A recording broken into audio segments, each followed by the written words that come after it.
What is the most important thing that you could be working on?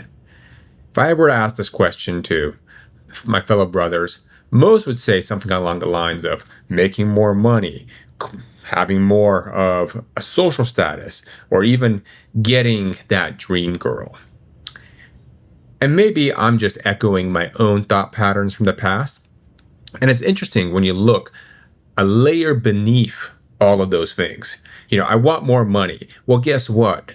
You've got an excellent job and you've never been making as much money as you have now. Look back 3-4 years ago and look at where you are now. It's night and day difference.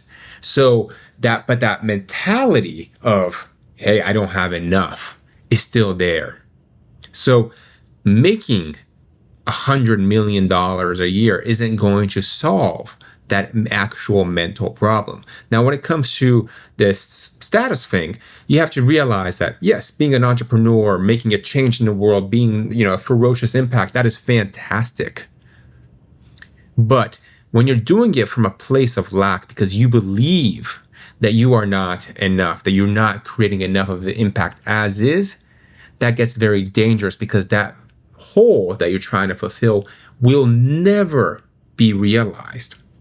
And I don't even need to get into, actually scoring the 10 out of 10 mystical unicorn female partner that doesn't exist. That is a gaping hole. You're looking for self-fulfillment outside of yourself, and you're never going to get that. So that brings me back to full circle. What is the most important problem that you can work on is to access your heart, to live from a place of your heart.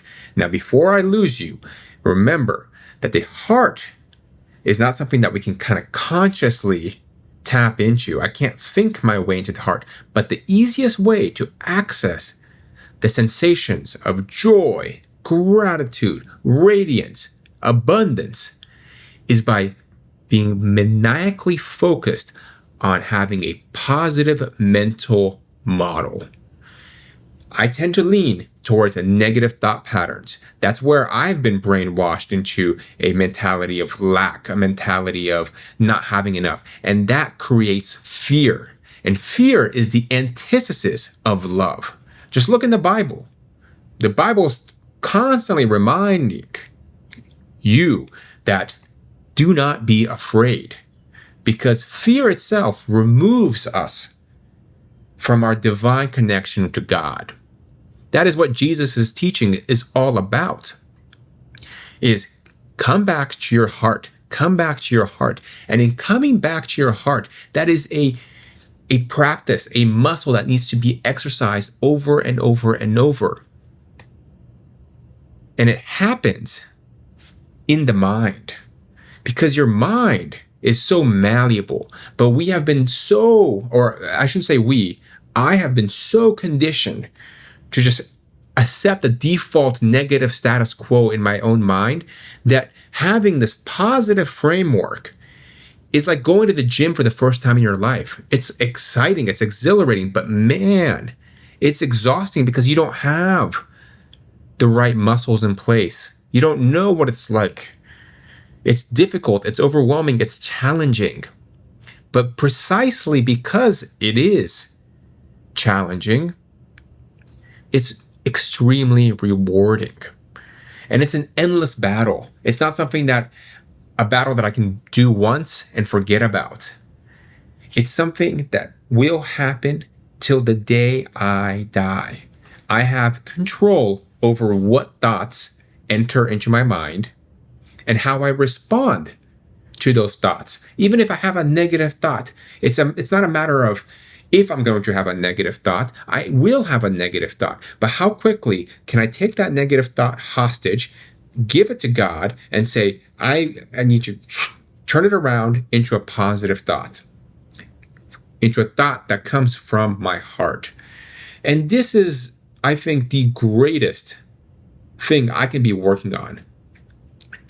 And it's amazing how quickly a lot of question marks in my life begin to take very clear shape as I embark on this practice. I don't know what the next step is going to look like, but what I can control is my thoughts around that. I can be anxious about the next steps, or I can just be open and receptive.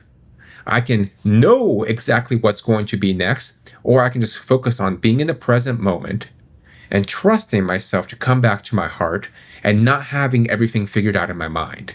And I think this is the most beautiful practice that is disposable to all of us, regardless of where you are in life. We always have an opportunity to course correct. And I ultimately think this is what my mission is right now. And this mission is what brings me closer to God and closer to the destiny that God has for me.